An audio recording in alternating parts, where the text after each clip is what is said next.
Olá, seja muito bem-vindo a mais um podcast do Colégio Dromos. Você sabe aqui, você conhece a nossa escola, você conhece as pessoas que fazem a nossa escola e você também pode conhecer aqueles que passaram por nós. É muito interessante conhecer a vida e o momento que os nossos ex-alunos vivem.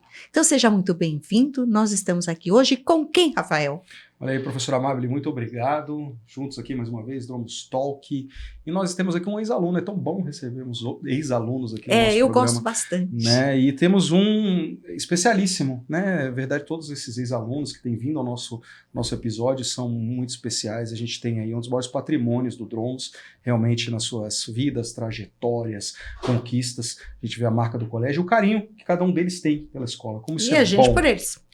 E hoje estamos aqui com o Rodrigo Pinagé. Seja bem-vindo, Rodrigo. Que alegria ter você aqui com a gente, viu? Obrigado, prazer voltar aqui. Tenho um carinho imenso por esse colégio. Eu falei ali com os funcionários quando eu cheguei que aqui foi praticamente minha segunda casa a minha vida inteira. Rodrigo, a gente conversava aqui até um pouquinho antes de gravar, já que a gente vai te apresentar, né, para o nosso público, para quem ainda não te conhece, sobre até a curiosidade do seu sobrenome, né, que quando eu mesmo, a gente se falou para vir novamente, né, e aí eu fiquei, uai, mas o Pinagé é francês, né, você me falou que não, né? Uhum. Não, ele é de origem indígena, porque meu pai é de Manaus, né? Que legal. Mas essa história do nome, só com ele mesmo para saber, porque ele sabe de toda a migração lá, demais. Por exemplo, eu já procurei no Facebook Pinagé, a maioria deve ser meu familiar. A gente tem todo lá um grupo lá escrito Irmãos Pinagé, então a maioria, inclusive uma prima minha que quer fazer uma árvore genealógica de toda a família Pinagé. Uma ideia legal. Pediu os dados e tudo mais, a gente foi passando para ela. Que legal, que legal. E, Rodrigo, você chegou aqui, né? Foi uma alegria, matando a saudade, vendo muita gente aqui querida sua. Aí eu vi o pessoal aqui abraçando ele. O Oxeta, sabe? O Oxeta, nosso querido Oxeta aqui, falou, Rafael, vem ver quem tá aqui. Aí eu falei, o Oxeta, o Rodrigo, mas ele veio pro nosso programa, né? Como é que foi essa sensação, hein, Rodrigo? É muito bom. É o que eu te falei. Desde o 8º ano, eu vim para cá, na Unidade Sudoeste. Então, o Anchieta, o Chico, todos os professores que eu cheguei a comentar com você, dos atuais coordenadores, somente a Carla não me deu aula, né? Uau. Todos os outros coordenadores, a Karina me ensinou a ler no Jardim 3. Olha só. Então, a Edna, no 2º ano, me deu aula. Então, eu tenho carinho por todos eles fizeram parte da minha história do que eu sou hoje, né? Então, eu tenho carinho absoluto por todos os professores, todos os funcionários. É um colégio que, por ser de menor porte, a gente conhece todo mundo, né? Então a gente tem um carinho, a gente é muito próximo de todo mundo. É que a gente se conhece, né? Sim, então a gente tem um carinho por todos eles. Todos eles sempre me trataram muito bem. Eu sempre fui um aluno que ficava aqui desde de manhã até de tarde. Então eu conversava com todo mundo e conhecia desde o Chico? Desde o 3º ano também dos alunos até o infantil. Às vezes eu conhecia algum aluno. Essa é coisa muito legal que a gente tem aqui, que os alunos fazem amizade não só dentro da série, mas entre as séries também. Sim, exatamente. Que legal, Rodrigo. E você formou no ano, vamos lá. Foi 2017, se não me falha a memória. Que bacana. O Anchieta me falava agora, professora, mas faz tão pouco tempo que ele saiu daqui. Eu Sim, falei... pra mim faz muito pouco tempo. É mesmo, essa sensação. E pro Anchieta também, as porque pessoas tinha essa sensação. Não me reconheceram, eu falei, gente, mas pra mim vocês estão iguais, assim, sabe? Não mudou, eu mudei tanto assim, sabe? É claro, você saiu da adolescência para adulto, né? É uma mudança e tanto. Eu comentava isso ontem aqui na escola, sabe? Que é incrível. Eu tô lembrando com que eu comentava isso. Pronto, com o pai aqui, nosso aqui, que é apresentador, tem um pai que é apresentador de televisão, e veio aqui até gravar com a gente aqui também um especial da escola, e eu olhei, engraçado, né? Me deu esse sentimento. Eu falei assim, é impressionante como na escola a gente vai vendo as gerações passando. Porque passou a turma da 3ª série do médio. Uhum. E aí é inevitável pra gente, sabe, Rodrigo? A gente vê na 3ª série do médio, mas aí você lembra eles começando o médio, lembra eles no Fundamental, e tem uns no Fundamental 2, por exemplo, Fundamental 1 nos finais, e ainda antes. E essa turma, Rafael, e a gente vai vivendo, ano, sabe? Essa turma que tá no 3º ano, a maioria começou com a gente com 2 anos. Exatamente. Então, estão chegando agora no 3º ano. A turma do 2º também. Eu brinco com eles, eu digo, vocês são minha turma de gigantes, porque eles eram assim, né? Agora eles estão tão grandes, tão maior, né? Mas isso é muito legal. Agora, eu fiquei feliz de saber que a Karina te ensinou a ler. Foi. Você sabe por quê, Rodrigo? Esses dias eu fiz um programa e me perguntaram exatamente isso. Quem ensinou a senhora a ler? Olha. Eu falei, gente, alfabetizadora a gente nunca esquece, né? Nunca esquece. A gente Eu não nunca esqueço minha primeira aula, porque eu fui, né, na outra unidade. Eu cheguei lá, sentei, comecei a chorar. Porque a primeira aula, criança, a gente não esquece. A gente começa a chorar, chorava. E ela foi tão paciente comigo. A gente tá longe da mãe, né? E eu nunca esqueço. Eu lembro do rosto dela, me ensinava a ler, me ensinou de uma forma... Pô, hoje em dia eu leio bem, né? Eu acho que eu leio bem, né? Com certeza. Então, foi maravilhoso. Essa é uma das coisas que eu acho que eu tenho muito orgulho aqui do Colégio Dromos, é a alfabetização. A gente está sempre, claro, melhorando, porque os processos também vão ganhando novas tecnologias, novas metodologias, né? Mas a alfabetização eu acho que é extremamente importante, porque ninguém deleta uma má alfabetização na nossa vida. Quando a gente não tem uma boa alfabetização, a gente carrega aquilo para o resto da vida. Então, alfabetizar é uma coisa muito importante. Eu fico muito grata em saber que foi a Karina, porque ela é uma das maiores alfabetizadoras que eu conheço. É, muito bacana. A professora Karina é coordenadora aqui no Dromos. Não sei se você sabe, da educação infantil e do ensino fundamental, anos iniciais. Sim, na época que eu saí, ela já era coordenadora. Feliz que ela continua assim. Um legado, né, Rodrigo? Exatamente. Que legal. Você em 2017, né? 5 anos atrás. O que mais, Rodrigo, que você conta aí? O que aconteceu com a tua vida depois que você saiu daqui? Não, depois que eu saí daqui, você vê, aconteceu tanta coisa, mas parece que foi ontem, né? Porque a gente faz todo um planejamento na nossa cabeça, né? Eu sempre tive... Quando eu era criança, minha mãe a gente passava ali na frente da UNB e minha mãe falava, eu tenho um sonho de um filho meu estudar aqui. E isso me marcou bastante. Eu lembro... Tem coisa que marca a gente, né? E eu lembro visões, assim, de eu no carro e ela falando isso. Eu falei, eu vou realizar esse sonho da minha mãe. As mães são marcantes, né? E internalizou isso. Não internalizou como sonho meu, mas eu falei assim, eu vou realizar esse sonho da minha mãe. Então, durante esse meu período de ensino médio, esse sempre foi meu objetivo. No final do terceiro ano, eu tive um baque, né, que eu fazia o PAS. E aí eu fui eliminado no final do terceiro ano, na terceira etapa do PAS. Por um vacilo meu, não li o edital. Inclusive, gente, leiam o edital. Leiam o edital. Fui eliminado no terceiro ano por conta da língua estrangeira. Acabei não passando. Foi um baque muito grande ali. Eu fiquei sem rumo, porque aquele momento que você só tem isso planejado na sua vida. Então, você não sabe o que fazer. Tá contando com aquilo. Outra opção, outro caminho nunca foi. Nunca passou pela minha cabeça. E a gente nunca teve uma situação financeira muito, muito grande para pensar numa faculdade particular ou pagar um cursinho muito caro, entende? Mas minha mãe falou, olha, eu vou apostar em você, vamos fazer um semestre de cursinho pra gente tentar o vestibular. A gente ela pagou para mim um semestre de cursinho, eu fiz esse semestre, estudei bastante. Naquela época estava acontecendo um corte de vagas do vestibular para aumentar as vagas do PAS, né? Dobrariam as vagas do PAS e diminuiriam pela metade do vestibular. Então, seria um semestre muito difícil. Então, as notas de corte ali, todo mundo não tinha noção nenhuma do que aconteceria. Porque as vagas seriam divididas e cortadas pela metade, né? É um critério novo, né? Exatamente. Aí eu cheguei na coordenação lá do cursinho e perguntei, qual que você acha que é a nota que eu teria que tirar, né? O argumento. Aí falou, olha, eu acho que 50 você passaria. Fez tudo o cursinho. O resumo da história, né? Eu tirei 116. Uau! E eu passei em último, na 16ª vaga para contabilidade. Uau, ciências contábeis, contabilidade, legal. Para a UNB. Poxa, que legal essa carreira.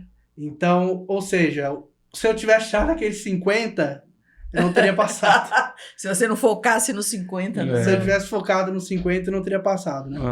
Então, passando em último, mesmo assim, a emoção foi muito grande. Na hora que eu tava, lembro também, como se fosse hoje, estava sentado, deitado no sofá, 5 horas, passou o resultado do vestibular. Aí eu lá, nossa senhora, tem que botar meu nome. Tremendo, meu dedo tremendo, vi meu nome lá. Eu falei, mãe, passei. Minha mãe saiu gritando. Passou, meu filho passou! Ela gritando legal, lá do quarto dela. Eu falei, nossa senhora, que emoção. Que presente, um presente. Um presente muito grande. Que legal. Ela falou, finalmente estou realizando o sonho. E agora, faz o quê? Acho que semana passada, eu finalmente realizei o sonho da minha mãe, que foi o colei grau. Que bacana. Uau, ela tava na formatura. Parabéns. Ela tava lá muito emocionada, me viu lá. Eu falei, eu tô mais feliz por ela do que por mim, porque foi o sonho dela, sabe? Então ver ela emocionada, ver ela chorando, ela gritando meu nome lá da plateia, foi muito emocionante, sabe? As mães fazem isso. O Rafael que eu diga, né? É verdade, eu sei bem. Mas, Rodrigo, que coisa boa, né? Que bacana, né? Você realizar isso e a sua família, sua mãe realizando junto. Um abraço, né? Toda a sua família também. Sua mãe, com certeza. Ao Diogo, né? E ao Diogo também, né? Seu irmão, a gente tem um carinho muito grande por ele também aqui. E o curso, foi acertado? Você gostou? Como é que foi isso? Teve que descobrir, teve que... E também a tua aspiração profissional, no que você já está envolvido, já está dentro desse universo da contabilidade mesmo? Sim, no início a gente sempre tem um pouco de dúvida, né? Uhum. A gente fica assim, nossa, será que é o curso certo? No início eu queria fazer direito, depois me apresentaram a contabilidade. Mas conforme eu fui entrando e eu descobri mais esse mundo do empreendedorismo, é exatamente o que eu quero, sabe? Uhum. Que eu acho que a contabilidade é o que está mais ligada dentro da empresa e é o que hoje em dia no Brasil ainda é muito subestimado. Uhum. As pessoas associam muito a contabilidade ao imposto de renda, né? Com certeza é a maior hora que todo brasileiro lembra do contador, né? Exatamente. Infelizmente, as empresas ainda não veem o potencial ainda do contador dentro das empresas dela. Uhum. E é esse um dos principais objetivos que eu quero tratar, né, profissionalmente. É duas vertentes que hoje eu quero trabalhar e estou planejando, né? A vertente que hoje eu já estou atuando, que é como planejador financeiro, que é cuidando das pessoas físicas, tratando principalmente, né, dos objetivos que ela tem para o futuro. Sim. Uhum. Então, é uma frase que eu hoje instalou na minha cabeça, eu contei para minha mãe, né? O sonho, quando você planeja, ele vira objetivo. Opa! Então, todo projeto que você tem, você começa por umas 3 etapas, né? Planejamento, execução e depois o controle. Uhum. Então, tudo que você faz na vida, você tem que começar a planejar. Então, por que a gente não começa já planejando a nossa vida? Uhum. Então, começa a planejar a sua vida para tudo. Eu tenho um objetivo tal, vamos planejar, vamos fazer isso desde o começo. Então, vamos fazer isso também com a nossa vida financeira, né? Então, essa seria a parte de pessoas físicas. Uhum. Já para a parte que eu, né, assim que eu tirar meu certificado e evoluir um pouco mais, eu quero tratar da parte de consultoria.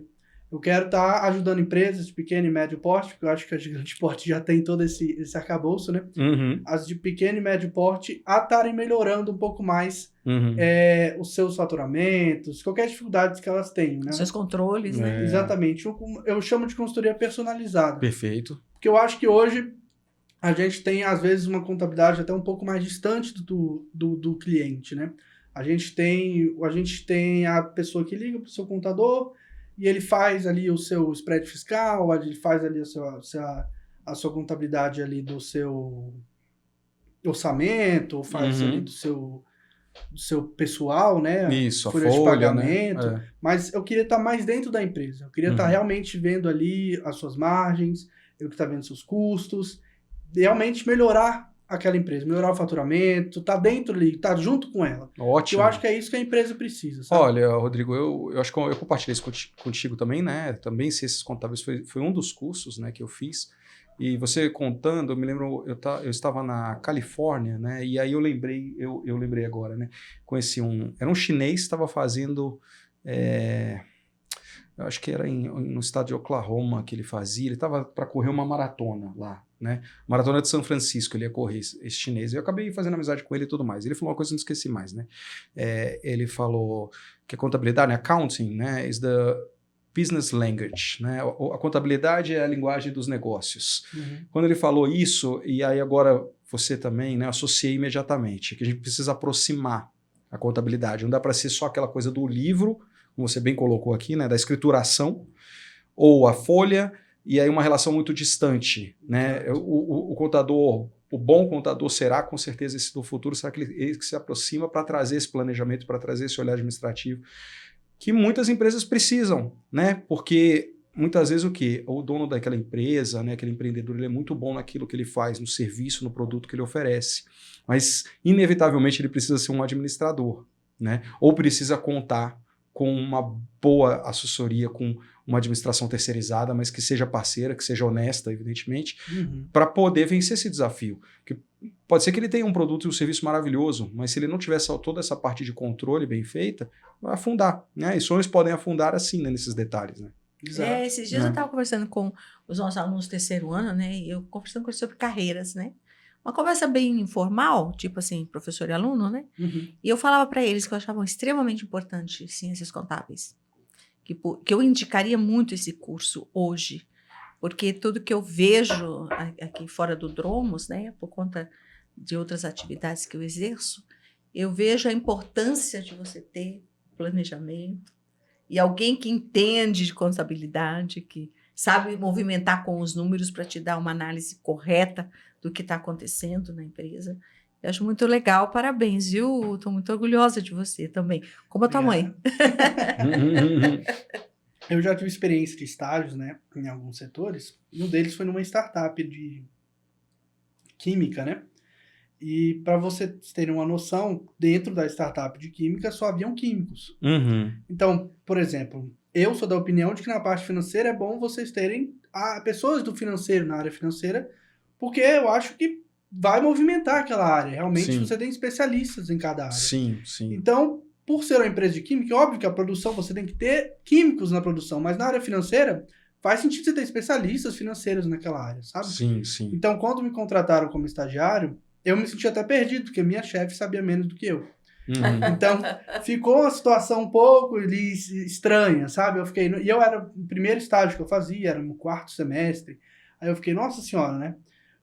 Será que o que eu estou fazendo aqui até tá certo, né? Hoje em dia eu vejo que eu poderia ter ajudado até um pouco mais, né? Hoje eu tenho mais experiência, acabei de me formar. Mas são coisas que a gente vai passando, né? Outra coisa que eu prego muito é que tudo que a gente faz, nada é por acaso. Tudo tem uma experiência, né? Bacana. Erre mais. A gente tem que Boa. errar um pouco mais, porque todo erro é uma experiência, Boa. entendeu? Tudo que a gente faz tem um porquê. A gente quer às vezes dar ênfase pro acerto, né? Exatamente. Mas a gente aprende com o erro, né? Exato. Se a gente acerta sempre, a gente nunca vai saber o que fazer quando a gente erra. Pois é. Houve um tempo que era meio que tabu dizer que a gente errava e que É gostava do verdade. erro. É. Era um tabu. Admitir, né? Até dentro da escola, né? É. Como metodologia de ensino, né? Era uma coisa assim como saber responder muito rapidamente as coisas era muito importante. Hoje a gente sabe que saber perguntar é mais importante que saber responder. A pergunta certa te leva à solução, né? Ainda bem que a gente reviu esses conceitos, até para poder fazer uma escola mais interessante para as crianças que estão aqui hoje conosco, né? E como você daqui a pouco vão estar já dentro de uma carreira, buscando algum posto de trabalho, até para poder ajudá-los a caminhar. É verdade, é verdade.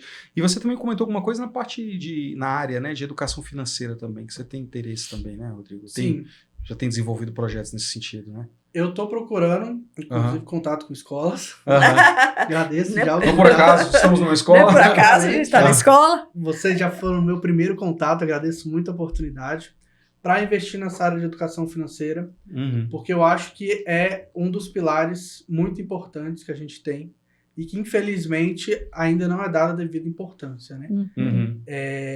A gente entra na escola e aprende tantas coisas, né? E que os alunos se perguntam, isso aqui eu não vou usar A grande pergunta, vida, né? quanto Todo que eu vou mundo usar sai isso? falando, quanto que eu vou usar isso? O quanto que eu preciso saber qual que é o filo, Logaritmo. nada Quando que eu vou contra usar os biólogos, logaritmo? né? Mas muita gente se pergunta, quando que eu vou usar isso? Mas eu tenho certeza absoluta que você vai usar juros na sua vida. Claro. Você vai usar tantas outras coisas que o mercado financeiro vai te proporcionar e vai estar aí na sua frente, sabe? E que não é ensinado dentro das nossas escolas. Entendeu? Então, eu quero trazer isso para dentro das escolas, para dentro dos pais, mostrar para eles a importância e também instruí-los da melhor forma de gerir tanto o dinheiro deles quanto a educação que eles vão dar dentro de casa, né, para os filhos deles. Porque como hoje em dia, a parceria que eu faço com a empresa que eu estou trabalhando, né, hoje eu sou MEI, né, e trabalho com parceria, eles falam, se você não tem a educação financeira na escola, você acaba copiando o que os seus pais fazem. E se seu pai não está gerindo muito bem o seu dinheiro, você vai acabar replicando aquilo. Então é por isso que a gente acaba vendo um Brasil, né, uma bola de neve. A gente não tem uma cultura, né? Exato. A gente não tem uma cultura. Aqui no Dromos, a educação financeira, ela transpassa o conteúdo, né? Eu espero que, de fato, essa nova geração dentro do colégio consiga reconhecer, embora eu concorde com você, as famílias não têm essa cultura. Porque a gente não tem essa cultura. É uma questão bem ampla, social, né? E faz muito, falando de cultura, bom, pensando na cultura japonesa, na verdade, onde se poupa muito. Às vezes até poupa até demais, porque o governo fica até querendo estimular que as pessoas gastem mais para estimular, né, a economia, né? Tudo bem, é um outro aspecto da coisa, outro modelo, mas mostra, né, que você pode ter na sociedade, na cultura como um todo, pensamentos diferentes, né? Nos Estados Unidos você tem a questão das universidades, né? As universidades particulares, privadas, lá são um grande objetivo. Sim. Tem boas universidades públicas também, evidentemente, né? Mas são objetivos ali também de entrar. E são tuitions, né? Mensalidades caras para pagar para estudar numa boa universidade privada americana. E aí a família vai poupando desde que a criança faz uma poupança. Hoje no Brasil eu vejo pouquíssimos assim que tem esse hábito de, por exemplo, já uma criança, né, tem uma poupança e já vai sendo colocado, né, que não seja eventualmente uma universidade, você estudou na universidade pública, que não é gratuita, né? Na verdade é paga com o dinheiro dos tributos, né? Que é um mito, essa coisa que o público é gratuito. Na verdade é pago pela sociedade, mas não teve que pagar uma mensalidade ali diretamente. Mas tem outros projetos, não é verdade? Tem um intercâmbio, tem um próprio estudar fora, tem um carro, quando completar, né? Uma idade. Essa era a minha pergunta agora. Primeiro apartamento. E daqui para frente? O primeiro apartamento, né? Então. O casamento, né? E tudo isso pode ser preparado muitos anos antes, né, Rodrigo? Com certeza. Já que você falou dos Estados Unidos, falou no Japão, eu assisto muitos conteúdos do Japão, né? Que legal, Então eu me inspiro muito na cultura japonesa, porque eu acho que lá eles têm uma questão de estar desde tanto nos Estados Unidos, que eles investem em outros setores também, né? Da esportes e tão bem avançado, né? Sim. No Japão eles têm a questão dos clubes, né? Então eu gosto muito dessa cultura que eles têm lá. Eu tô assistindo, não quero chutar isso, o pessoal vai acrescentar, eu tô assistindo a série nova que tá passando no Disney+, Shogun. Ai, mas é maravilhoso. Não comecei ainda. Excelente. Eu li o livro, Você leu o livro, é mesmo, eu li o livro. É muito legal. Olha, esse livro me prendeu, eu acho que eu li o livro em uma semana. Ele é textual. Não, ele é um tijolaco. Eu vi que é muito bom. Eu li o livro. Ele é fantástico. Eu preciso ver o filme, porque eu adorei. Eu tô vendo a série, Mas a série tem é muito bacana, você vê ali o código deles de honra, né? Que a gente conhece, né? Da cultura japonesa ali muito presente, é muito legal. Mas desculpa, eu tô te interrompendo. Não, e é uma coisa muito interessante, sabe? E eu acho que é exatamente o que no Brasil a gente tem que fazer desde o início. Que é exatamente essa mudança de cultura. Se lá nos Estados Unidos eles têm esse costume de poupar desde o início, né? Por conta dessa questão de pagamento de universidades e tudo mais que a gente não tem. Mas eu acho que a gente tem que começar desde o início, mostrar o porquê que é importante, né? Poupar. Porque, por exemplo, os pais. Meu pai é um exemplo. Eu tenho uma irmã, parte de pai, né? Que ela acabou de entrou no ensino médio ano retrasado, se não me engano. Aí meu pai falou, nossa, mas a mensalidade aumentou não sei quanto. Eu pensei, pô, pai, mas você já sabia que isso ia acontecer, né? Ela tá dando no ano, ensino médio. Então é uma coisa que você já podia ter se planejado para isso acontecer, entendeu? Porque são coisas que vão acontecer. Então eu vou ter um filho, você vai ter que pagar mensalidade e tal. Então são coisas que a gente já pode ensinar desde o início, né? Ensinando essa cultura desde o início pra gente, para os nossos filhos, e seja, né, para os pais e tudo mais. De um ano para o outro só, né? Tem que inserir na cultura do brasileiro, aos poucos, né? Migalhas. Porque é uma cultura, a gente demora um bocado de tempo para mudar. Sim, tem que educar. Né? É famoso, tem que educar. A gente não educa de um dia para o outro, né? Não, querido. Não. É verdade. Vou te falar, não mesmo. Eu não vou dizer pra você quantos anos eu tô tentando. São alguns anos aí. Mas eu fico muito orgulhosa quando eu vejo vocês indo e voltando e com toda essa destreza para falar, liberdade de pensamento, essa clareza de vida. Eu fico assim muito orgulhosa, sabe, de vocês. Assim, eu sinto que, de alguma forma, deu certo. Eu acho que é mais ou menos o que sua mãe pensa, né? Deu certo. Os trabalhos aqui, eu lembro, agradeço muito os trabalhos de aquecimento, que não sei se ainda tem aqui. Tem, claro. Porque foram trabalhos, inclusive, que me ajudaram muito na questão de fala em público e tudo mais. Na faculdade, né? Porque na faculdade eu fui monitor, né? Introdução à Economia na UNB, é uma maior monitoria que tem da UNB, e a gente dava aula, né, para os alunos, anfiteatros cheios, lotados, mais de 100 pessoas. Que legal. Então, era muito... A aula de revisões ficava a gente em pé, E eu adorava. Era uma das coisas que mais... Então, essa minha vocação também de dar aula veio desse, por exemplo, apresentações da Sônia. A Sônia sempre foi a professora mais rígida. Eu falava, eu quero apresentar para a Sônia. Porque me na banca tem alguns alunos que preferem, outros que fogem dela. Eu preferia, porque me desenvolvia mais, né? Porque a gente fica nervoso.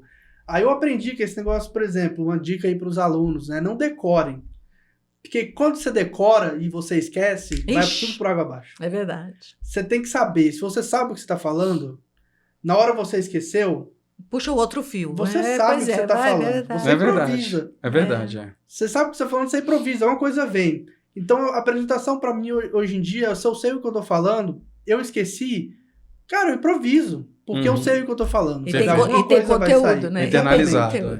Exatamente. Eu gosto daquela coisa de... Se você consegue explicar para uma criança, né, um conteúdo, você domina, né? Quando você consegue brincar também. Exemplo, um instrumento. Eu vou tocar um violão. Aí você vai. Então, devagarzinho, você está tocando uma nova melodia. Às vezes pegou ali aquela primeira vez a partitura. De repente, você começa a brincar com aquilo. Diferentes velocidades, intensidades. Quando você começa a brincar, é que você dominou. Quando você consegue brincar com as palavras sobre um determinado assunto, é porque você está dominando aquilo. Então, não é fácil, porque você precisa repetir, tem muita prática em cima daquilo para fazer, para chegar nesse ponto. Mas é legal que o domínio, no final, traz o brincar, ou lúdico, como a gente fala muito na escola, né? Tudo que é permeado de diversão, de brincadeira, também, mas sempre com um propósito, mas a gente chama de aprendizado, ensino lúdico. Então, isso daí faz todo sentido, né? E fica cada vez mais natural também. Que foi importante para você, o enriquecimento. O enriquecimento, né? A escola nasceu com enriquecimento, né? Quer dizer, desde que a gente abriu a escola, essa proposta está lá, né? A gente já tem 23 anos. E a gente insiste, né? A gente insiste com isso, né? Muito acertado, né? É um acerto. É um grande acerto. Muita gente acha que... A gente, quando jovem, a gente acha que muita coisa não serve para nada, mas quando a gente... A vida começa a funcionar, né? A gente vê as pequenas coisas que realmente fizeram a diferença. A vida começa a funcionar. Entrevista de estágio, por exemplo, as pessoas, entrevista de emprego, as pessoas ficam, nossa senhora, como me comportar? Eu digo por experiência, na minha experiência, eu digo que as pessoas devem fazer. Eu trato uma entrevista ou coisa do tipo como se fosse uma conversa normal. Porque eu acho que a pessoa está lá para te conhecer. Legal. Você está lá para conhecer. A entrevista, para mim, é uma entrevista em ambos os lados. Você quer ser contratado e a pessoa quer te contratar. Se a empresa é boa para mim ou eu sou bom para a empresa. Então, você está sendo entrevistado e você entrevista também a pessoa. Então, é uma conversa de ambos os lados. É uma seleção de ambos os lados. Então é uma conversa, é um bate-papo. Se você ficar querendo mentir ou você querendo, vou ter uma tática, eu não concordo. Para mim, eu vou estar conversando com a pessoa. Vou bater um papo. Se o papo foi legal, por que ela não vai te contratar? É isso. Pois se tem conteúdo, né? Exatamente. Fluir, né? É verdade. Legal, Rodrigo. Aí já convidando o Rodrigo também para estar aqui com os nossos alunos em breve, né? Vamos fazer um workshop bacana. A gente tem um momento muito legal aqui com os nossos alunos do ensino médio, que a gente chama de workshop profissional. A gente traz expoentes de suas áreas para bater um papo com eles sobre carreira, sobre aquela área específica, mas não só sobre aquela área específica, né? Sobre o futuro mesmo. E a gente tem tido aqui momentos muito preciosos com ex-alunos, ex-alunas que estiveram aqui conosco, e você já é nosso convidado para estar aqui com a gente também, viu, nessa conversa. Vai ser muito bom, vai ser muito bom. Por favor, né? Vai ser um privilégio ter você aqui. Com certeza. E a gente já passou meia hora aqui, a produção já está aqui sinalizando. Você acredita nisso? O papo vai fluindo aí, como você falou. É verdade, vai fluindo, né? Olha, estou muito feliz de te receber, Rodrigo. Seja sempre muito bem-vindo, né? Um abraço na sua família, no Diogo. Muito orgulho de você. Eu quero que você saiba disso. Tenho muito orgulho de você. E volte sempre. A gente está sempre por aqui. Um último recado para a nossa comunidade. Tem uma comunidade muito bacana. A melhor comunidade, devo dizer, viu? A melhor audiência que a gente tem aqui no Dromos Talk. Queria que você deixou um recado para eles também, Rodrigo. Bom, o recado é, gente, não desistam, sabe? Foco no sonho de vocês que vai dar certo.